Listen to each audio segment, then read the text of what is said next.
আজকে চলে এসেছি আবার নতুন একটা রেসিপি নিয়ে। তো আজকে আমি বানিয়েছি মটরশুঁটির কচুরি। এই মটরশুঁটির কচুরি আমি কিভাবে বানিয়েছি চলো তোমাদের সঙ্গে শেয়ার করা যাক। প্রথমেই আমি মটরশুঁটির কচুরি বানানোর জন্য নিয়েছি কিছুটা পরিমাণ মটরশুঁটি, এবং এই মটরশুঁটির সঙ্গে আর নিয়েছি দুটো কাঁচা লঙ্কা এবং কিছুটা পরিমাণ আদা। আপনারাও যখন মটরশুঁটিটা পেস্ট করবেন তার ভিতরে অতি অবশ্যই দুটো কাঁচা লঙ্কা আর কয়েকটা আদার টুকরো অবশ্যই দেবেন। অবশ্য কাঁচা লঙ্কাটা আপনারা আপনাদের পরিমাণ অনুযায়ী দিতে পারেন, যে যেরকম ঝাল পছন্দ করেন সেই অনুযায়ী কাঁচা লঙ্কাটা দেবেন। আমার যেটুকু আমি নিয়েছি তার ভিতরে দুটো লঙ্কা আর কিছুটা পরিমাণে আদা দেওয়াটাই ঠিক ছিল, তাই আমি কিছুটা পরিমাণে আদা আর দুটো কাঁচা লঙ্কা দিয়েছি। এই আদা আর কাঁচা লঙ্কার পরিমাণটা আপনার যেরকম মটরশুঁটি নেবেন সেই অনুযায়ী দিয়ে দেবেন। এগুলোর আমার পেস্ট করা হয়ে গেছে। এবার আমি মটরশুঁটির কচুরি বানানোর জন্য নিয়েছি কিছুটা পরিমাণ ময়দা। ময়দাটাও আপনারা আপনাদের পরিমাণ অনুযায়ী নিয়ে নেবেন। আমি যেরকম পরিমাণ বানাবো সেই অনুযায়ী ময়দা নিয়েছি। এবং এই ময়দার ভিতরে দিয়ে দিচ্ছি এবার কিছুটা কালো জিরে। অল্প সামান্য কালো জিরে দিলেই হয়ে যাবে, খুব বেশি কালো জিরে দেওয়ার দরকার নেই। তাই আমি সামান্য পরিমাণে কালো জিরের পর দিয়ে দিলাম সুজি। সুজিটা চাইলে আপনারা ব্যবহার করতে পারবেন, আর না চাইলে না করলেও চলবে। এরপর আমি দিয়ে দিলাম এর ভিতরে সামান্য পরিমাণে লবণ ও সামান্য পরিমাণে চিনি। আপনারাও আপনাদের পরিমাণ অনুযায়ী এখানে লবণ আর চিনিটা ব্যবহার করবেন। তবে লবণ আর চিনি সামান্য হলেও কিন্তু দিতে হবে, নয়তো কিন্তু এটা খেতে একদমই ভালো লাগবে না। তাই লবণ আর চিনিটাও অবশ্যই মনে করে দেবেন। তারপর আমি এর ভিতরে অ্যাড করছি সামান্য পরিমাণে ঘি।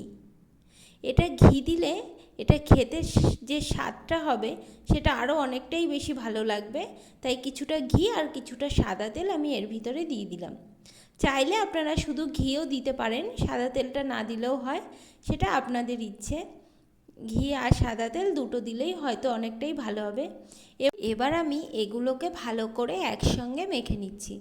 আপনারাও মটরশুঁটিটা দেবার আগে এগুলো ভালো করে মেখে দেখবেন এর টেক্সচারটা ঠিকঠাক এসেছে কি না। যদি দেখেন টেক্সচারটা আমার মনে হয়েছিল যে আর একটু তেলের দরকার হবে, তাই আমি আর কিছুটা পরিমাণে রিফাইন অয়েল এর ভিতরে দিয়ে দিলাম। আপনারাও মটরশুঁটিটা দেওয়ার আগে চেক করে দেখবেন এই টেক্সচারটা ঠিকঠাক এসেছে কি না। যদি দেখেন যে এভাবে মুঠো করলে মুঠো হয়ে যাচ্ছে তাহলে ভাববেন ময়দাটার টেক্সচারটা ঠিকঠাক আছে। আর যদি দেখেন যে মুঠো হচ্ছে না তাহলে ভাববেন যে এটা ঠিকঠাক হয়নি। তাই যতক্ষণ না মুঠো হবে ততক্ষণই এটা ভালো করে মিশিয়ে নেবেন, যদি কিছু প্রয়োজন হয় সেটা দিয়ে দেবেন। এবার আমার যেহেতু এটা হয়ে গেছে, এবার আমি যে মটরশুঁটিটা পেস্ট করা ছিল সেটা এর ভিতরে দিয়ে দিলাম। তো আপনারা যখন মটরশুঁটিটা দেবেন তখন এর ভিতরে জল দেবার প্রয়োজন নেই, মটরশুঁটিটার ভিতরে অনেকটা জল রয়েছে। তাই আগে দেখবেন যদি মটরশুঁটির ভিতর যে জলটা রয়েছে সেটা দিয়ে ময়দাটা ভালো করে মাখা যাচ্ছে কি না। যদি বোঝেন যে না সামান্য পরিমাণ জলের প্রয়োজন তাহলে ওইটুকুই দেওয়া যেতে পারে, আর নয়তো এটাই হয়ে যেতে পারে। আমার যেমন এখানে কোনোই জলের প্রয়োজন হচ্ছে না। এটা আমার মাখা প্রায় হয়ে এসেছে, তাই আমি এটা আরেকটু ভালো করে মেখে নিলাম। এবং মেখে নিয়ে এটা আপনারা যতক্ষণ না ভালোভাবে মাখা হবে ততক্ষণ ভালো করেই করবেন, এবং দেখবেন আমার যেরকম এসেছে এরকমই এসেছে কি না। যদি বোঝেন যে এরকম এসেছেন তাহলে ভাববেন ময়দার যে মাখাটা সেটা ঠিকঠাকভাবে হয়ে গেছে। নয়তো ময়দার টেক্সচারটা যদি ঠিকঠাক না হয় তাহলে কিন্তু যে কচুরিটা বানাবেন সেটা কিন্তু একদমই ভালো ফুলবে না। তাই চেষ্টা করবেন ময়দাটা ভালো করে মেখে নেবার। আমার ময়দাটা মাখা হয়ে গেছে, এবার আমি এর উপরে কিছুটা পরিমাণে রিফাইন অয়েল দিয়ে দিলাম এবং দিয়ে এটাকে আমি 10-15 মিনিটের জন্য রেখে দিচ্ছি। আপনারাও এরকম ময়দাটা মাখার পরে 10-15 মিনিট অন্তত রেখে দেবেন, যেহেতু ভিতরে সুজি দেওয়া রয়েছে সেটাও ভালো করে ফোলার জন্য এটা কিছুক্ষণ সময় থাকতে হবে। এটা আমার হয়ে গেছে 10-15 মিনিট রাখা। এবার আমি আরেকটু ভালো করে মেখে নিচ্ছি। আপনারাও 10-15 মিনিট হয়ে যাবার পর যখন এটা আবার বেলার জন্য নেবেন তার আগে অন্তত একবার ভালো করে মেখে নেবেন।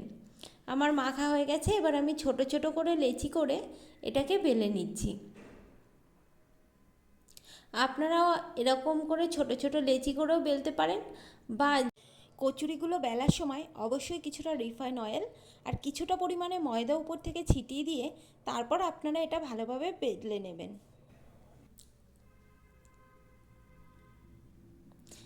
আমি এইভাবে কয়েকটা একসঙ্গে বেলে নিচ্ছি।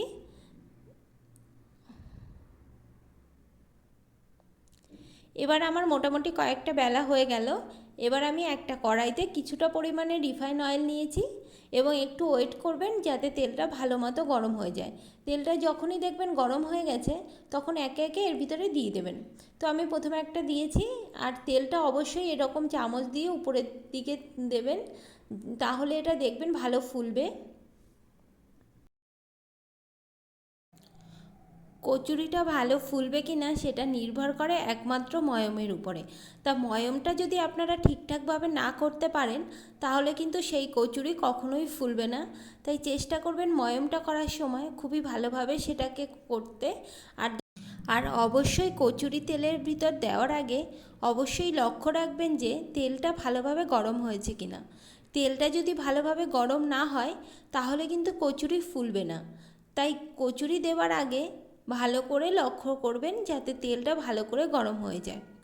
এবার আমার এটা ভাজা হয়ে গেছে, দেখেছেন কত ভালোভাবে ফুলেছে, আর যেরকম ঠিক মটরশুঁটির কচুরি হয় ঠিক সেরকমই দেখতেও লাগছে।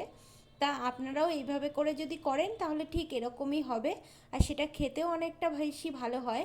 তো এবার আমি কয়েকটা এইভাবে ভেজে নিচ্ছি।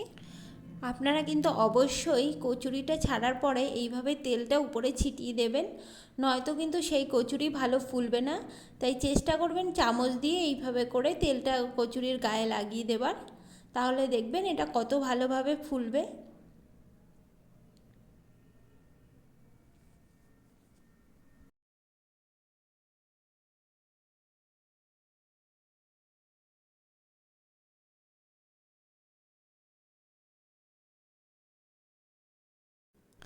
শীতকাল ছাড়া অন্য সময় তো আর মটরশুঁটি পাওয়া যায় না।